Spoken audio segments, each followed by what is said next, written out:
Estão muito bonito e vocês? Pois é, estou tentando aqui compartilhar a apresentação. Aí embaixo em Share Screen. Sim.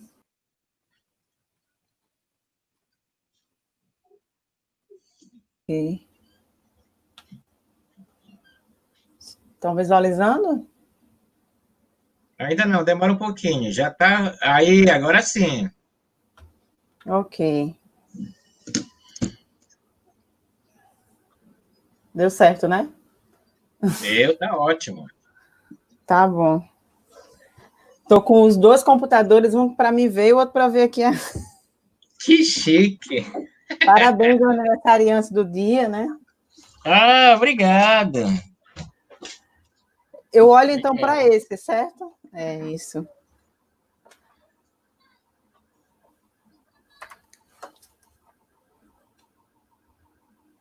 Espera aí.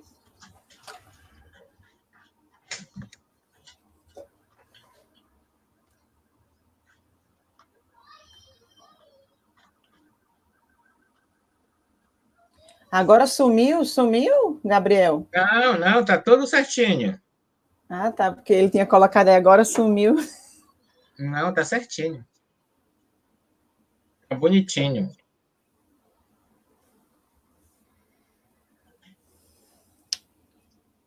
E aí vou passando nas setas, né?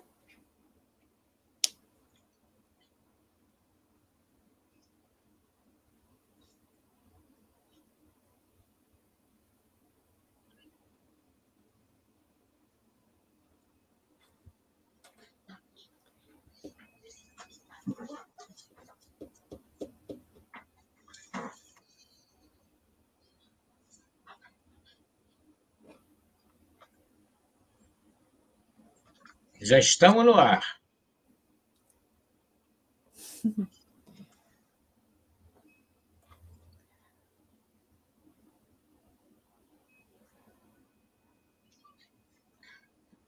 Já tá, Júlia, pode começar.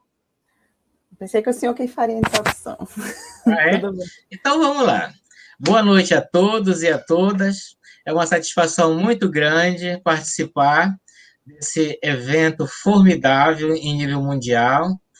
E o nosso desafio aqui é apresentar os principais aspectos do método científico-tecnológico que a gente tem utilizado para produzir algumas inovações em diversas áreas do conhecimento, principalmente na geração de produtos no campo educacional.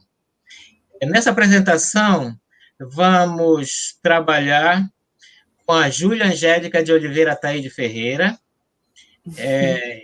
aluna de mestrado do Instituto Federal do Amazonas, do curso de Educação Profissional e Tecnológica, o Rony Oliveira da Silva, que já terminou o mestrado e já encaminha o aprofundamento de suas capacidades de produção científica e tecnológica para o doutorado.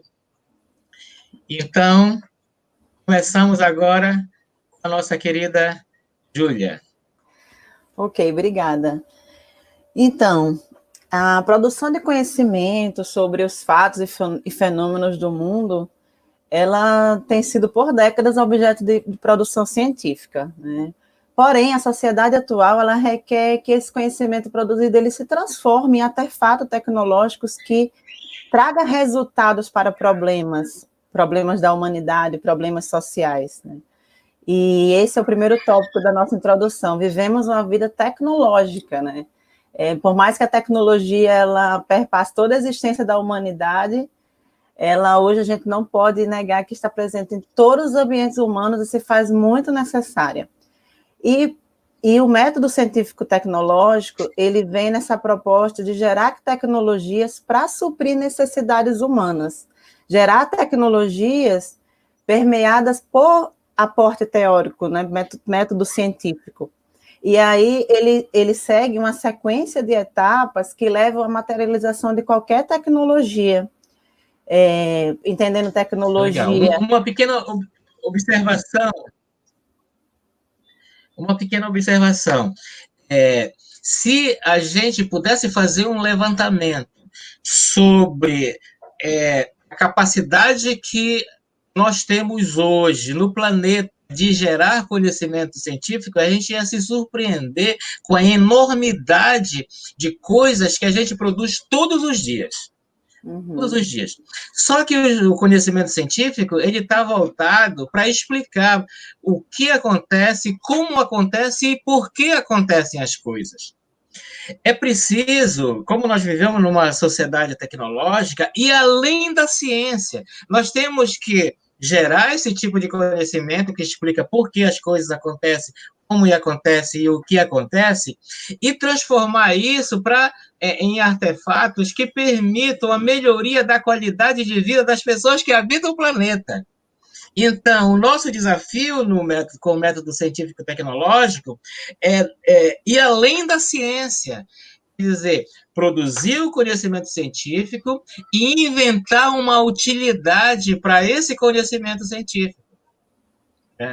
É por isso que o método ele se baseia em duas grandes etapas.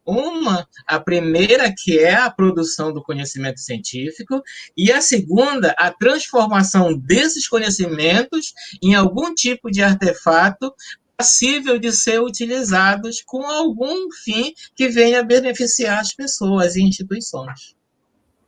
Isso mesmo. Poderíamos chamar disso, né, essa dimensão tecnológica, então, do encapsulamento da ciência para gerar um resultado que venha trazer essa contribuição falada pelo professor Daniel.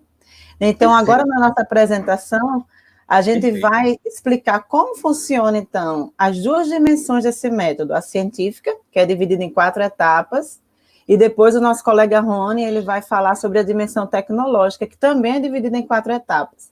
Vale ressaltar que vocês podem estar pensando, né? Mas de onde surgiu esse método científico-tecnológico, né?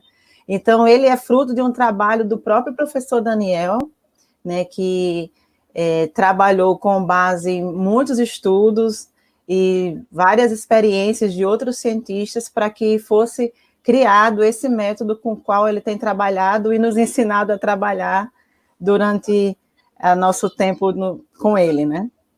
Então, vamos lá. O método científico-tecnológico, então, ele é dividido nessas etapas, né? A primeira fase, que é a fase do método científico, ela pode ser dividida na definição das perguntas de pesquisa, e a gente vai trabalhar sobre cada uma delas depois, a coleta das respostas nas bases de dados, a organização e análise dos dados que são coletados e a geração das respostas. Na segunda fase do método científico-tecnológico, virá, então, a construção do protótipo, do produto, né, do artefato, os testes, os ajustes e a divulgação. Eu só gostaria de ressaltar que nós combinamos que as questões, as dúvidas poderiam ser feitas no decorrer da nossa fala. Não precisamos esperar até o final, tá bom?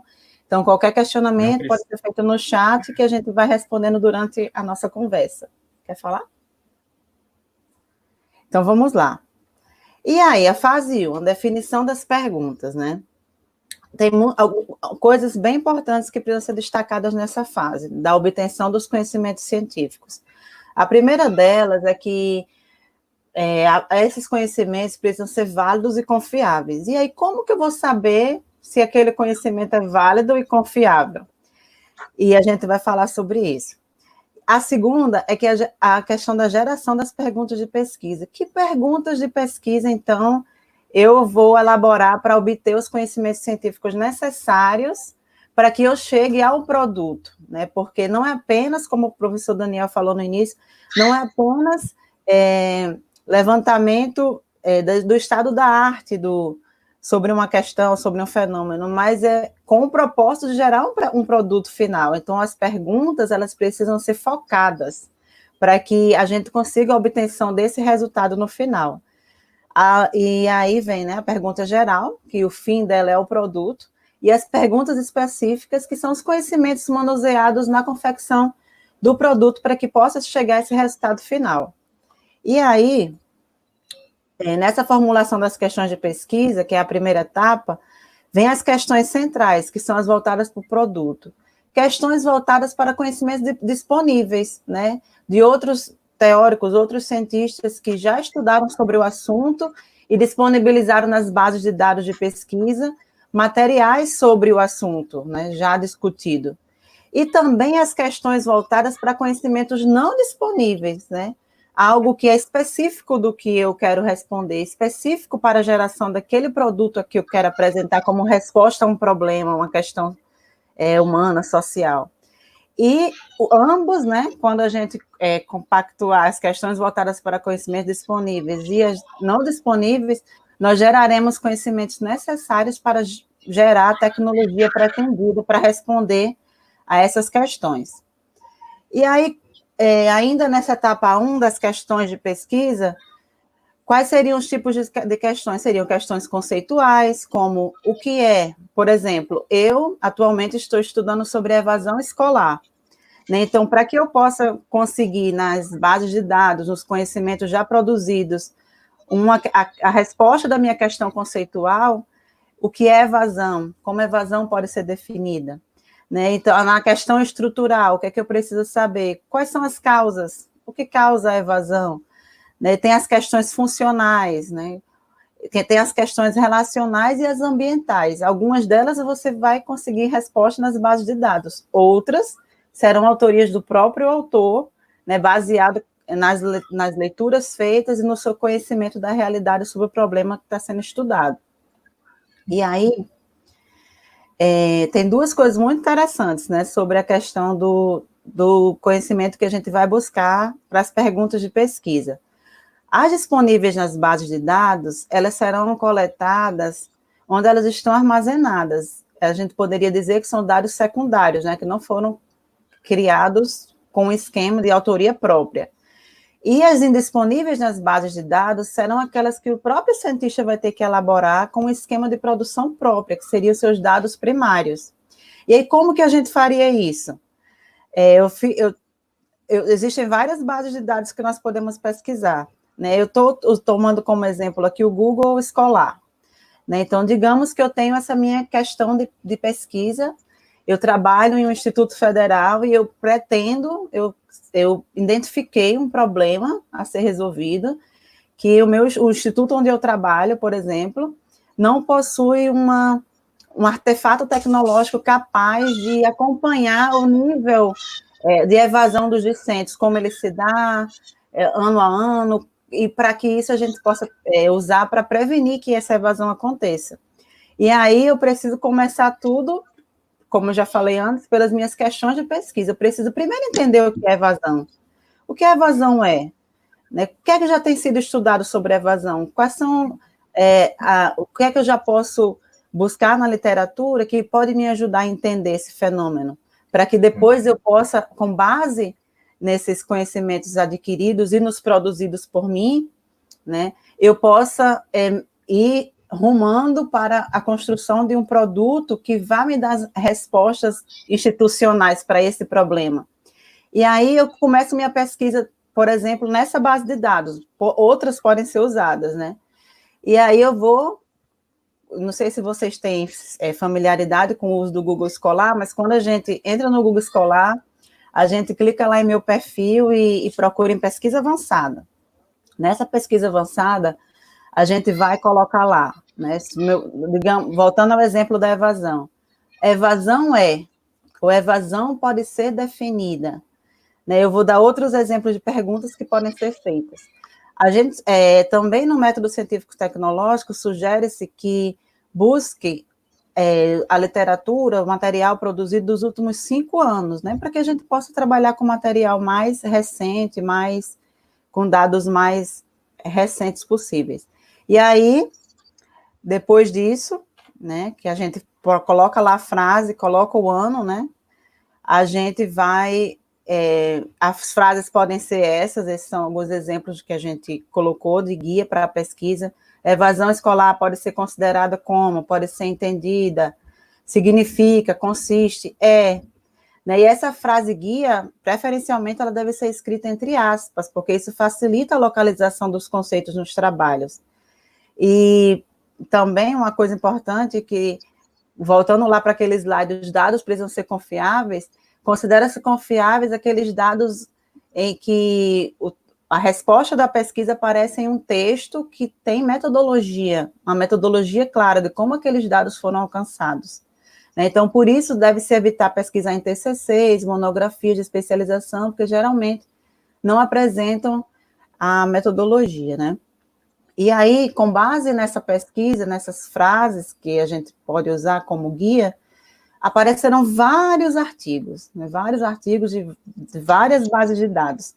E nós vamos abrir uma nova guia, e lá na busca, né, quando a gente gera o PDF, na busca a gente vai encontrar todas as vezes que aparecer essa frase, elas vão aparecer lá na nossa busca.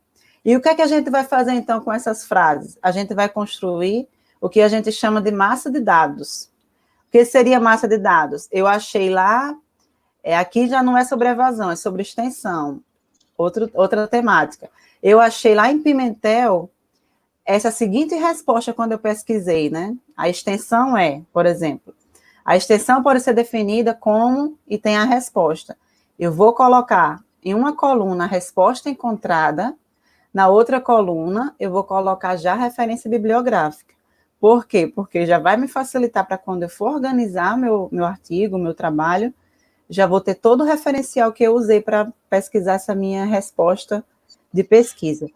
O ideal é que, no mínimo, a gente elenque 10 respostas de 10 autores diferentes para o mesmo problema, para a mesma questão. E aí, depois disso feito, dessa massa de dados, deixa eu olhar aqui se no chat tem alguma pergunta até agora, não. Depois disso feito, a gente vai poder organizar esse material com os conceitos que mais aparecem. Estão dando para entender até aqui? Pessoal, se não, vocês podem ficar à vontade, tá? Então, a gente pesquisa lá na base de dados, cria uma massa de dados, né, em um documento de Word, e a gente, então, depois vai para a terceira fase, que é organizar esses dados, porque nós vamos pegar várias respostas de vários autores diferentes. E o que seria, então, organizar os dados? É aplicar alguma técnica que permita a gente visualizar a lógica naquele aparente caos, né? Eu tenho várias respostas, e o que é que eu vou fazer com todas essas respostas?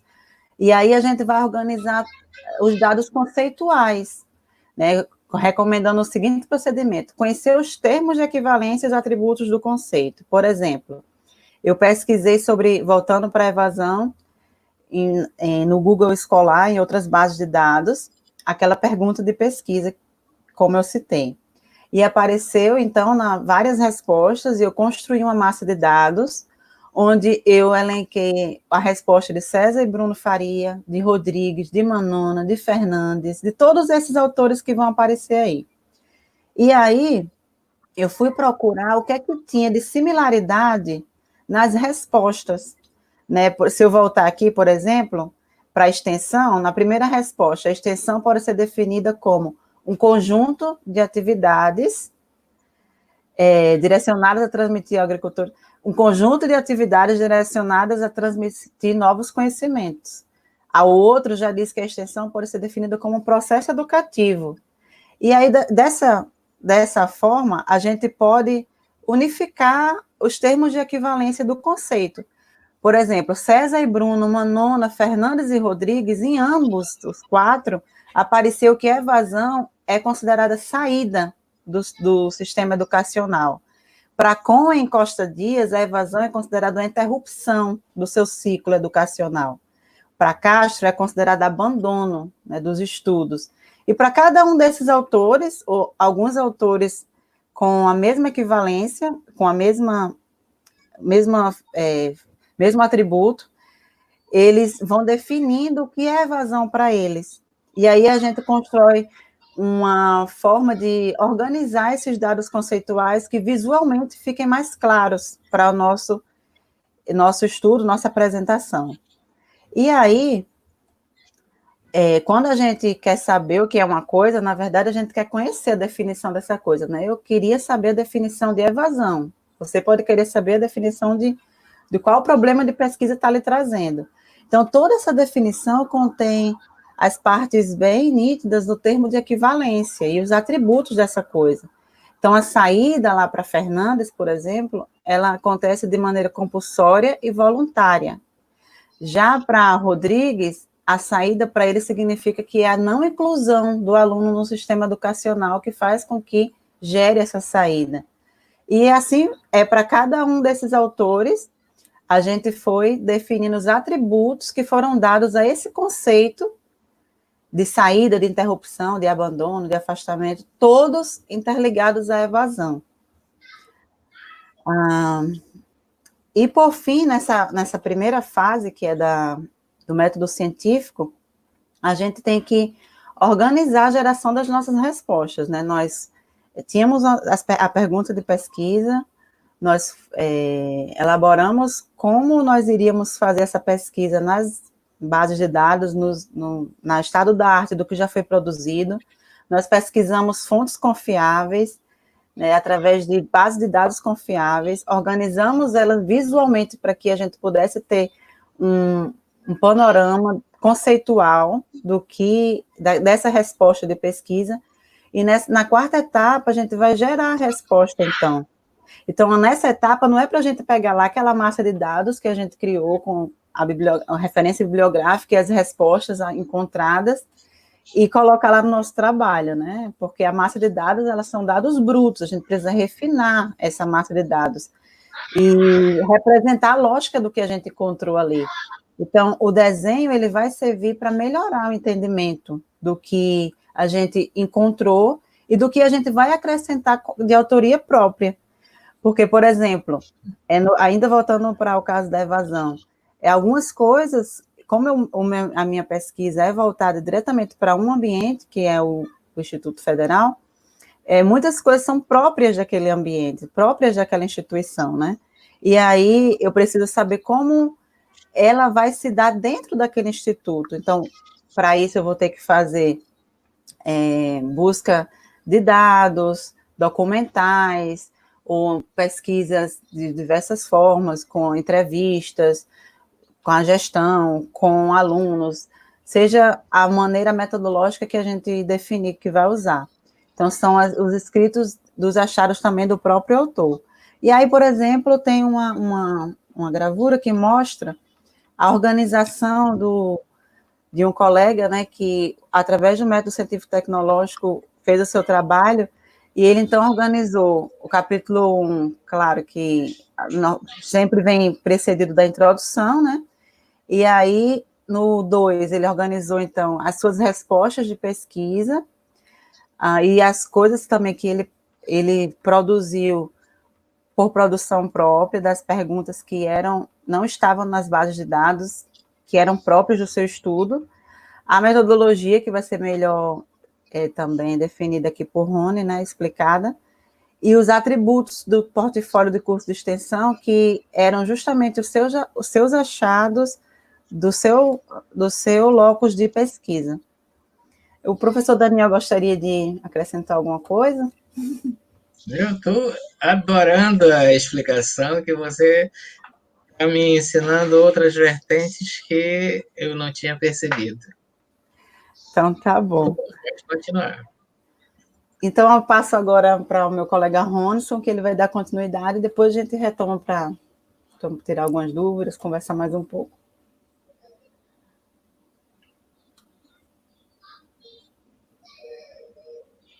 A gente não te ouve, Ronson. Oi, melhorou agora? Agora sim. Oh. Eu estava com o microfone, mas não está dando retorno. Então é o seguinte, pessoal, vamos agora partir para a segunda etapa do método científico tecnológico, ok? Vocês viram com a Júlia a questão da dimensão científica, ok? Onde os conhecimentos são gerados, organizados para poder partir para a segunda etapa, que é agora da dimensão tecnológica. Tá? O que acontece? Essa dimensão nós vamos encapsular, ou seja, reunir num artefato físico conhecimento gerado na etapa anterior, ok? Então, o que acontece? A dimensão, ela também tem 4 fases, ok? A primeira é a prototipagem, a segunda são os testes do protótipo, a terceira são os ajustes e finaliza com a entrega do material final. Pode passar. Próximo slide. Ok. Então, vamos começar criando o protótipo. Imagine o seguinte, que o protótipo ele é a versão mais próxima possível do material final, certo? O que acontece? Por que protótipo e não produto? Porque o protótipo tem uma versão, falta validar ela, ok? Falta testá-la, certo? O que acontece? Nessa primeira fase, é preciso identificar quais são as partes do protótipo. Para isso, é preciso utilizar um conceito de engenharia chamado estrutura analítica do produto, que chama-se EAP. Se você procurar esse termo em alguns artigos, você vai achar como nomenclatura também EAP, mas não produto, mas sim projeto. E também em inglês, você vai encontrar a estrutura PBS, que está aí, né, a sigla em inglês, né, que é o Product Breakdown Structure, ok? O que acontece? A estrutura ela é semelhante ao organograma da gestão. O que acontece? O primeiro item de cima é o chamado item PAI. Esse item PAI é o material a ser produzido. Pode ser um curso de extensão, pode ser, no meu caso, que foi um curso para getúlio de graduação, que foi um MOOC, né, um curso online, pode ser um e-book, pode ser uma ferramenta didática, enfim, o que você vai criar, você tem que descrever, tem que decompor em partes menores, né? Porque a parte de cima é o item pai, tá? A carteira está aí. E os de baixo são os itens filhos, ok? Então, se vê no exemplo aí, ó, exemplo da carteira. A carteira é o item pai, só que ela é formada por outros itens, que é o encosto, o assento, a estrutura, ok? Aí você pergunta, por que tem que fazer essa divisão? Tem que fazer essa parte da engenharia? Porque assim, ó, o seu produto que você vai gerar, ele é um artefato, ele é um engenho, ok? Só que para você gerenciar ele, é mais fácil você pegar o projeto e dividir em partes menores. Fica mais gerenciável. Consegue enxergar que a carteira precisa primeiro gerar o encosto, depois o assento, depois o apoio e depois a estrutura. É uma sequência, é sequencial, é processo, é uma lógica, ok? Então, você fazendo isso, essa EAP do seu artefato, você consegue ficar com mais clareza o que você precisa gerar para poder criar o seu material. No meu caso, que eu tive que criar um mock, o principal item era o mock, né? Mas os filhos foram os módulos. Então, o módulo 1 foi um conceito, o módulo 2 foi outro tipo de material, e assim vai, cada um diferente, né? Fica mais fácil de você visualizar o que tem que ser feito para poder gerar o material final. Próximo slide. E a segunda fase da parte tecnológica do MCT são os testes, ok? Os testes têm 3 finalidades. Primeira, se o material funciona. Imagine que você gerou um curso de extensão sobre qualquer tema. Então, você precisa testar junto ao seu público alvo se esse curso ele supre ou não a necessidade que foi criado. Ok? Essa é a primeira finalidade do teste. A segunda, como ensinar o funcionamento. Ou seja, esse funcionamento ele realmente está de acordo com o esperado ou algo a melhorar. E o terceiro item, se tem algum item que carece de reforço, o teste serve para mostrar, né, para identificar que do material gerado, um item falta reforçar, né, falta trabalhar melhor ele. Né? E esses testes, o que acontece? O que acontece? Recomendar 6 tipos de teste. Vai ser o próximo slide. Mas, além disso, você que testar o material que compõe o produto. Vamos lá, por partes. Esses 3 testes que estão aí no slide são os testes recomendados pelo nosso método. Então, primeiro é eficiência, né? Então, o que acontece? O protótipo tem que ser fácil de ser utilizado, né? O menor esforço possível. Esse que você recebeu para testar um aplicativo de pedido de comida, né? Um iFood, né? Ou algo similar, né? O que acontece? Esse app tem que ser fácil de ser manuseado.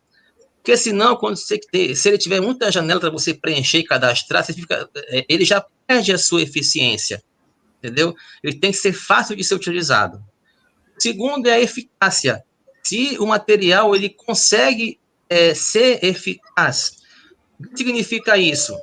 Se eu gerei um curso que vai capacitar quem lida com graduação, no caso, os gestores que lidam com a avaliação do INEP, eu tenho que criar um material que vai suprir a necessidade desse pessoal, que não tem formação em gestão. Então, eu tenho que fazer um material robusto, fácil de entender. Aqui não é de gestão, consigo interpretar o material que está ali. O terceiro teste é da usabilidade. Ou seja, o nome está dizendo que ele tem que ser fácil de ser utilizado. E tem que ser material fácil de ser entendido. A pessoa, quando for utilizar a tecnologia, ela vai se sentir à vontade, ela consegue aplicar no seu dia a dia. O quarto de mercado. Se o nosso material, produto gerado, ele tem potencial de mercado, e ele tem as características similares aos seus concorrentes. O quinto teste, a conformidade do artefato. Conformidade se ele está conforme com aquilo que ele se propõe a fazer, né? Então, se o material criado, um sistema para verificar a evasão escolar, no caso da Júlia, ele tem que apresentar as características de um sistema de gestão. Feito. E a confiabilidade, né? O material precisa ser confiável, credibilidade, ou seja, eu consigo utilizar ele várias vezes, ele vai apresentar o mesmo resultado, ele não vai apresentar falhas, né? Então, eu consigo usar o produto de forma confiável, ou seja, ele não vai me decepcionar no seu uso. Próximo passo aí, por favor. E depois, se você testa esses 6 itens, você testa também o que nós chamamos do produto, que são as suas partes, né? Então, por exemplo, se eu vou testar um e-book, eu vou gerar um e-book sobre evasão escolar. Vou manter aqui o exemplo. Então, além de fazer os testes do anterior, preciso testar cada parte que compõe esse e-book. Então, isso vai a capa, o tamanho da fonte, a qualidade dos textos, a qualidade das figuras, né? Então, tudo isso tem que avaliar, porque cada parte dessa compõe o produto final. No caso aqui, seria um e-book. Então, quando eu for testar isso no público-alvo, tem que contar dele se essas partes elas estão ou não de acordo, se elas estão conforme ou não, né? E se caso algum desses materiais, desses itens não esteja ok, tem que ser identificado, né? Então, no meu caso, eu criei 4 e-books para um curso, então vários disseram, olha, não está legal a capa, tem que trocar a capa, ou refinar o texto precisa melhorar, as figuras não estão nítidas, ok? Então, esse feedback é importante para o pesquisador poder verificar onde que precisa melhorar. Que aí vem os ajustes, né? Ajuste serve para consertar o que não apresenta desempenho satisfatório nos testes, né? Por isso que é importante realizar os testes, né, de forma assertiva, né? Para você colher junto com o público-alvo o resultado fiel do teste. E esses testes, eles têm uma correlação, aliás, voltando, o ajuste e o teste, eles são interligados por quê? O resultado do teste vai identificar que tipo de ajuste tem que ser feito no protótipo, né? Então, se realmente, se o teste indicou que são poucos ajustes, ótimo. Mas se o teste indicou que tem que fazer muitas correções, é o caso de parar e ver realmente o que deu errado nos testes. Pode passar.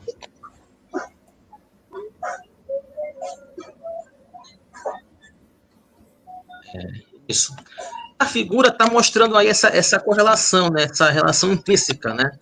Os testes geram resultado para poder fazer os ajustes, né?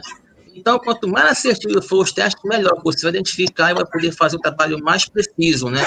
E realmente o protótipo se mostrou deficitário. E a parte final é a etapa que nós chamamos de... É a última etapa, né? Da fase tecnológica do MCT. E a dimensão é a parte do produto final, né? Que é a divulgação do produto final, né? Isso quer dizer que o material foi aprovado nos testes, ele tem a característica dele se espera, ou seja, está conforme, e ele vai suprir necessidades que justificou a sua criação. Então, ele tem essas três características. Isso sendo atendido, credencia o material ser divulgado. Aí mostra a lógica processual tecnológica. Primeiro, gerou-se o protótipo, depois fez os testes e os ajustes, né? Um de cada vez, porque essa é a lógica do processo. Primeiro uma parte, depois a outra, né? É impossível testar se você não tem ele, né? Essa é a lógica. Você faz uma parte cada vez para poder chegar ao produto final. Vai passar. E aí, as partes finais, né, da nossa apresentação, e o MC é um processo composto por 8 passos, e o resultado deles são as tecnologias de base científica, né? E a prática correta de cada parte que compõe o método vai permitir a geração de artefatos em diversas áreas do conhecimento, inclusive na educação.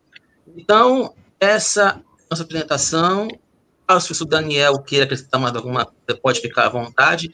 Esse último slide, e o último slide são nossos contatos. Quem tiver interesse aí em saber mais, inclusive até temos material, artigos sobre MCT publicados, temos outros em produção, e é um método que realmente está ajudando bastante as pessoas aí no mestrado, materiais inovadores, né, diferentes do que se viu na prática da pesquisa costumeira tradicional, né, com resultados muito interessantes. Então, é isso que a gente tinha para falar aqui. Muito obrigado a todos, e quem tiver perguntas aí no chat, ou pode ficar à vontade para poder perguntar. Enquanto a gente aguarda a participação dos nossos colegas, eu gostaria de fazer 3 considerações aqui que ajuda a compreender bastante esse método que já está sendo utilizado em vários lugares do Brasil e em alguns lugares do exterior também. A primeira coisa é que todo produto, né, do ponto de vista da engenharia, é um protótipo que passou nos testes. Tá? De maneira que, quando a gente fala de produto tecnológico, a gente está se referindo a um protótipo que passou em determinados testes. Se não tiver teste, há um determinado protótipo e não pode ser considerado um produto. Tá? Então, essa é a primeira coisa.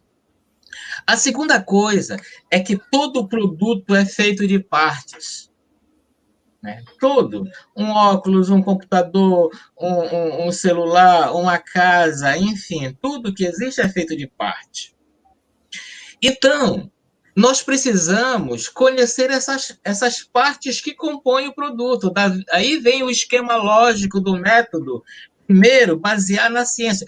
Por exemplo, se um produto é feito de partes, primeiro eu tenho que conhecer esse produto, saber o que a ciência já sabe sobre ele, a extensão dele, para eu não confundir um produto com o outro. Então, daí a primeira pergunta, o que é o produto? Segundo, quais são as partes do produto? Né? Porque se um produto é feito de partes, precisa identificar essas partes para poder aprender a produzir cada uma dessas partes. Ora, as partes se comunicam entre elas. Então, elas se conectam, elas dialogam. Então, eu preciso saber quais são as relações que existem entre cada uma dessas partes para fazer funcionar o produto. Né? Então, Uma quarta questão que eu preciso responder é que uma parte pode afetar a outra parte. Então, eu preciso saber como isso acontece. E a quinta pergunta básica que todo produto, que a maior parte dos produtos precisa ter respondida é como o ambiente onde ele vai operar altera o seu funcionamento. Então, nós temos 5 tipos de perguntas. A pergunta conceitual, para saber o que é o produto. A pergunta estrutural, que são as partes do produto. As perguntas relacionais, que com um se relaciona com o outro. As perguntas de conexões, né, em que uma causa impacto na outra. E as perguntas ambientais, que tem como finalidade levar ao conhecimento do cientista os impactos que o ambiente de operação pode causar no produto. Então, esse método, ele foi concebido justamente nessas 5 questões que a gente viu durante praticamente 10 anos aqui no Polo Industrial de Manaus, acompanhando empresas de diversos tipos, inclusive governo, como resolvia os seus problemas lá e como criavam as suas soluções, e por aí vai. Então, esse método ele nasceu do aprendizado que nós tivemos na prática dentro das instituições. Nosso trabalho foi apenas mapear. Depois, nós percebemos que esse método já aparece na literatura, mas não de forma bonitinha, como a Júlia e o Ronison apresentaram aqui. Mas, se a gente pegar teses, por exemplo, dos institutos politécnicos de Zurique, dos politécnicos portugueses, alemães, do, dos institutos de pesquisa como o MIT, o Caltech na Califórnia, o que eles produzem lá é fácil da gente enquadrar, né, nessas 8 etapas. Então, as primeiras 4 dão conta da natureza científica, porque esse é o método para levar para dentro das universidades e dos institutos de pesquisa para produzir tecnologia de base científica. Né? Nós sabemos que existem tecnologias que não são baseadas na ciência, elas são válidas também. Mas esse método ele foi concebido para atuar dentro das instituições, para transformar cada sala de aula num laboratório de produção, tanto de conhecimento científico quanto de tecnologia. E, se possível, já vincular um ao outro. Né? Então, esse é o esforço que nós estamos fazendo, e que o trabalho que o Rony desenvolveu, continua desenvolvendo, e a Júlia também, e outros, como a Dauana, lá em Santa Catarina. Dauana tem feito umas descobertas formidáveis no campo da administração universitária, enfim, que logo, logo, alguns artigos já estão em fase final de publicação, enfim, logo, logo, o método científico vai ter produção científica nas grandes revistas internacionais por aí, e uma coisa que começou aqui no meio do mato. Começou com mão na massa, né? E aqui no meio da floresta. Isso. Enfim. Aí. Então... Quanto tempinho nós temos?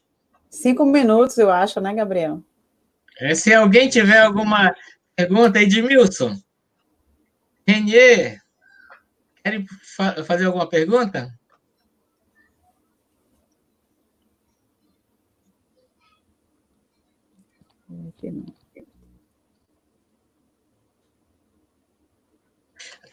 Então, eu vou aproveitar mais para contar também o seguinte,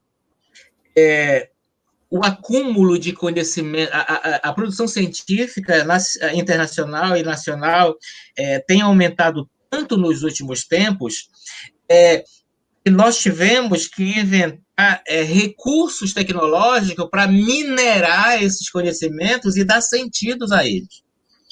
O método científico-tecnológico, ele trabalha também nesse caminho. Por exemplo, em Santa Catarina, nós estávamos procurando entender o que é governança corporativa, para que vocês tenham uma ideia. Por quê? A literatura apresenta visões até antagônicas, aparentemente antagônicas entre elas. E nós fizemos um levantamento preliminar e constatamos mais de 600 visões diferentes de governança corporativa. Então, é como se perguntasse para 600 cientistas o que é governança e cada um deles apresentasse uma visão diferente da outra. Ora, como é que eu posso ter 600 visões diferentes da mesma coisa?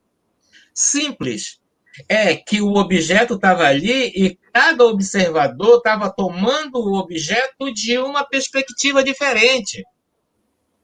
Ora, o trabalho do cientista, então, era compreender essas diferentes perspectivas para remontar o objeto que estava sendo observado. O método científico-tecnológico permite isso. Porque ele é um método que ele não é da educação, não é da biologia, não é da matemática, não é da engenharia. Ele é um método de comunicação com todas as ciências. Ele é um método estruturado na grande ciência. É por isso que quem usa o método e quando escreve, é fácil para o matemático entender, o físico entende, o biólogo entende, todas as ciências entendem, porque ali está a sua perspectiva também embutida. Né? E professor, Oi. a Reni, ela está fazendo uma pergunta. Ela está perguntando como informar as descobertas dela somente por artigo, criar um e-book, porque ela está estudando e utilizando o método, né, nas pesquisas dela, ela quer saber como publicizar isso. E se já é um exemplo de venda de algum produto no mercado. À medida que a gente vai produzindo, nós vamos distribuindo isso gratuitamente. A nossa intenção é justamente a familiaridade. É por isso que quando eu apronto um e-book, ou os meus parceiros aprontam um artigo científico, a gente distribui gratuitamente. Tá? Basta me mandar, né? Basta me mandar um e-mail, aí que a gente dispara para vocês as diferentes fontes de onde obter conhecimentos mais aprofundados. Sobre a questão da venda, ela está perguntando. E a gente disponibiliza isso, a gente vende de graça. Muitos dos nossos trabalhos, pelo menos de nós três aqui, né, que somos da área da educação, eles foram produções feitas para órgãos públicos, né? E aí a gente, como é nosso locus de atuação profissional, por exemplo, eu sou assistente social de um campus do Instituto Federal, então o produto que eu quero gerar para essa perspectiva da evasão não é pretensão de venda, é pretensão de utilitária dentro da gestão do próprio instituto, para que a gente possa, através de encapsulamento de tudo que a gente está estudando em um artefato tecnológico, ajudar a instituição a ter uma gestão melhor dessa problemática da evasão escolar. Então, nem sempre é pensado nessa perspectiva de venda, mas da resolução de um problema. Né? E aí, no nosso caso, pelo menos no meu, vai ser nesse sentido, da resolução de um problema de gestão. Nós já fizemos aplicativos específicos para empresas, por exemplo, fazer alinhamento estratégico simultâneo dos seus sistemas de produção diretamente com o cliente, utilizando o método, por exemplo. Mas é possível também a venda, né, professor? Porque, por exemplo, um colega que criou um site sobre cursos de extensão, né, que foi o produto final da pesquisa dele sobre a questão da extensão, ele poderia, sim, vender o site, né, fazer sua patente, patentear ele e vender para outras instituições. Nós estamos criando um tipo diferente de biodigestor próprio para a região amazônica, para as comunidades ribeirinhas para ter água potável. É um produto também, mas só que, de novo, a nossa intenção é utilizar esses conhecimentos para gerar tecnologia para melhorar a vida das pessoas, principalmente essas que não têm acesso a nada. Né? Melhorar a educação, melhorar a saúde, melhorar as políticas públicas, né? Forças ecológicas, por exemplo, nós estamos trabalhando na invenção de um novo tipo de força específico para o tipo de solo amazônico. Né? Mas tem que ter um custo tão baixo, mas tão baixo assim, que seja possível a gente expandir isso para todos os recantos ribeirinhos amazônicos. Acho que a gente tem que se despedir, que estão nos avisando aqui que nosso tempo acabou. Então, a gente agradece a quem assistiu. Estão aí os e-mails para que a gente possa se comunicar novamente, tá bom? Depois, né, se quiserem. Foi um prazer. Agradecemos ao Campus Party pela oportunidade. E é isso. Boa noite. Obrigado a todos aí pela audiência. Muito obrigado. Boa noite. Boa noite. Boa noite.